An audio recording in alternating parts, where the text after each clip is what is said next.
नमस्कार। जो विधि लिखा लीलार को न मिटे निहार, ये पंक्तियां रामचरितमानस की हैं। इन पंक्तियों का अर्थ है कि जो चीज ब्रह्मा ने लिख दी वो पत्थर की लकीर है, वो किसी के मिटाए नहीं मिट सकती। मतलब हमारी किस्मत में जो लिखा जा चुका है वह किसी के मिटाए नहीं मिट सकता, चाहे हम कुछ भी कर लें। तो अगर ऐसा है कि जो चीजें किस्मत में पहले से ही लिखी हुई हैं, तो फिर कर्मों की क्या आवश्यकता है? क्या कर्मों का कोई महत्व नहीं होता है हमारे जीवन में? और अगर कर्मों का महत्व होता है, कर्मों से हमारा जीवन बदल सकता है, तो क्या रामचरितमानस में ये बात झूठी लिखी है? तो आज के इस वीडियो में इसी विषय पर चर्चा करने वाले हैं कि क्या हमारा भाग्य बदला जा सकता है। ज्योतिषियों द्वारा हमें जो उपाय बताए जाते हैं, उन उपायों को करने से क्या हमारा भाग्य बदल सकता है? व्रत इत्यादि बताए जाते हैं, यज्ञ अनुष्ठान, हम कई सारी तपस्या करते हैं, तो क्या हमारा भाग्य उससे बदल सकता है या नहीं? तो इस प्रश्न का उत्तर है कि हाँ, बिल्कुल अपना भाग्य जो है बदला जा सकता है। और इस बात का भी मैं प्रमाण दूंगी, जो है पुराणों से ही जो है आपको प्रमाण दूंगी, और इस प्रमाण से आप भी संतुष्ट होंगे।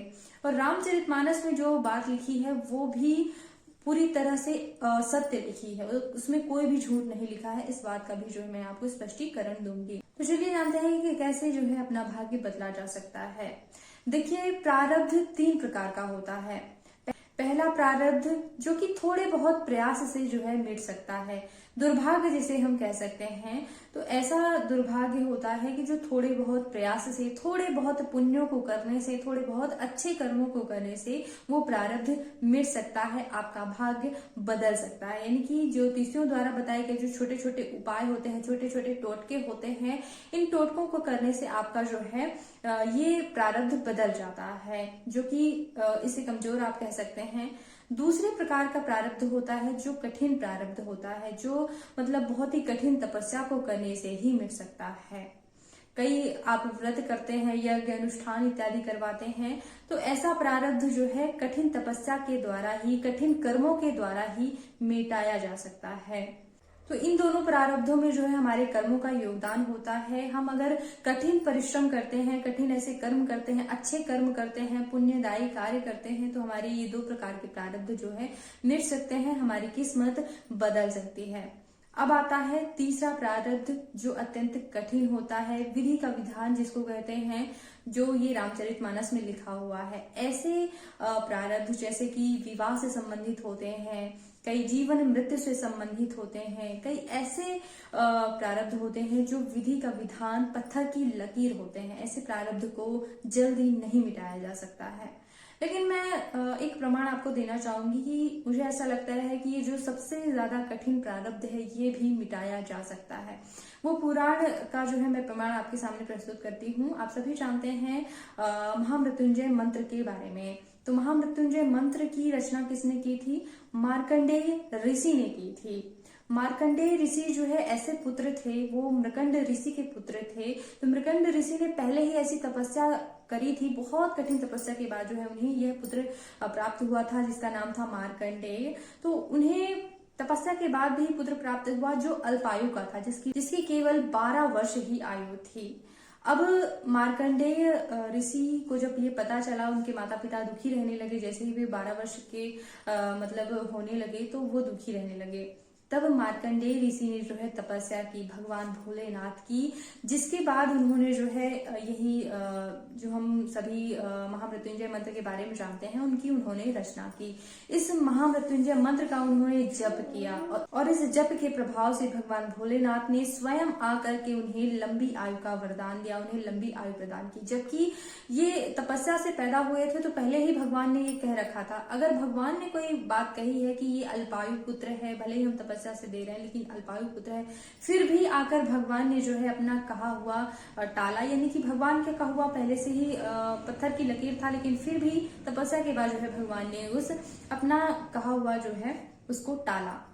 तो इस तरह से विधि का विधान भी टल सकता है, लेकिन उसके लिए बहुत ही ज्यादा तपस्या की आवश्यकता होती है, जो कि कलयुग में संभव नहीं है।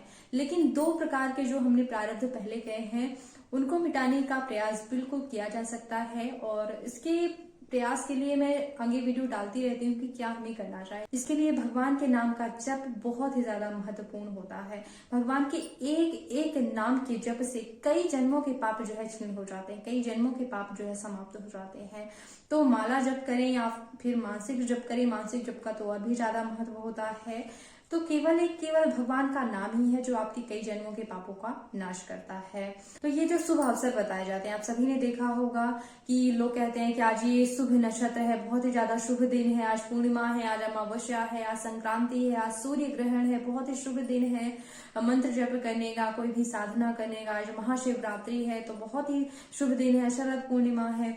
ये जो शुभ अवसर होते हैं इनका लाभ तो अवश्य ही उठाना चाहिए, क्योंकि सामान्य दिनों में तो जप करना ही चाहिए। इन दिनों में जप करने से क्या होता है कि कई गुना ज्यादा फल प्राप्ति होती है, 100 गुना 1000 गुना ज्यादा फलों की प्राप्ति होती है। मुहूर्त की चर्चा हम अलग दिन करेंगे कि क्यों इन मुहूर्तों में जो है ज्यादा फल की प्राप्ति होती है, किस प्रकार इन मुहूर्तों का महत्व होता है, इस विषय पे हम अगले वीडियो में चर्चा करेंगे। लेकिन नाम जप बहुत ही ज्यादा महत्वपूर्ण होता है, तो आप सभी से हाथ जोड़कर निवेदन है कि नाम जप अवश्य किया करें। किसी भी छोटे टोने टोटके करने से अच्छा है कि आप नाम जप करें। हम लोग जो है छोटे टोने टोटके में ज्यादा विश्वास रखते हैं कि इसको यहाँ पे बांध कर तकिया के नीचे रख लिया, इसको फलाना कर दिया, इसको ढुकाना कर दिया। एक सबसे बड़ा जो महा उपाय है वो हम ध्यान ही नहीं देते। छोटे छोटे कर्मचारियों की तरफ जो है हम जाते हैं, यानी कि ग्रहों की बातें तो हम करते हैं, तो लेकिन ग्रहों के मालिक की बात हम नहीं करते। ग्रहों का जो मालिक है, महान दाता है, उसके पास हम नहीं जाना चाहते हैं, तो उसके पास जाएं। छोटे मोटे ये तो सभी भगवान के कार्यकर्ता आप समझ लीजिए।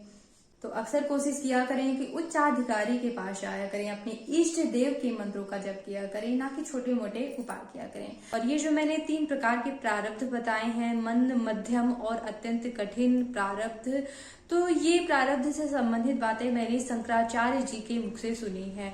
और मुझे नहीं लगता कि शंकराचार्य जी से ज्यादा ज्ञाता कोई हो सकता है, क्योंकि हमारे धर्म में सर्वोच्च ज्ञाता है, उनसे ज्यादा वेद और पुराण तो किसी ने भी नहीं पढ़े होंगे।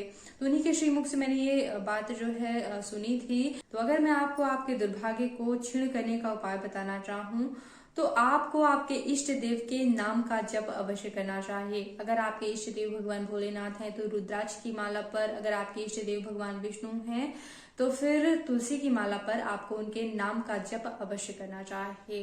तो शुभ अवसरों का लाभ जरूर उठाया करें। वैसे तो हमेशा हर एक दिन जो है माला जाप करने का नियम बनाएं। माला नहीं हो तो कोई बात नहीं है, आप ऐसे करके भावना कर सकते हैं माला पकड़ने की, और 10-15 मिनट जो है आपको जाप अवश्य करना चाहिए। उम्मीद करते हैं कि वीडियो आपके लिए उपयोगी रहा होगा। अगर पसंद आया हो तो इसे लाइक और सभी के साथ शेयर किया करें, क्योंकि हम लोग जो है पूजा पाठ के धार्मिक वीडियो जो है शेयर करते रहते हैं, तो कहीं ना कहीं हमारी संस्कृति का प्रचार प्रसार ही होता है, विकास ही होता है। तो हमारे वीडियोस को शेयर किया करिए अगर पसंद आते हैं तो।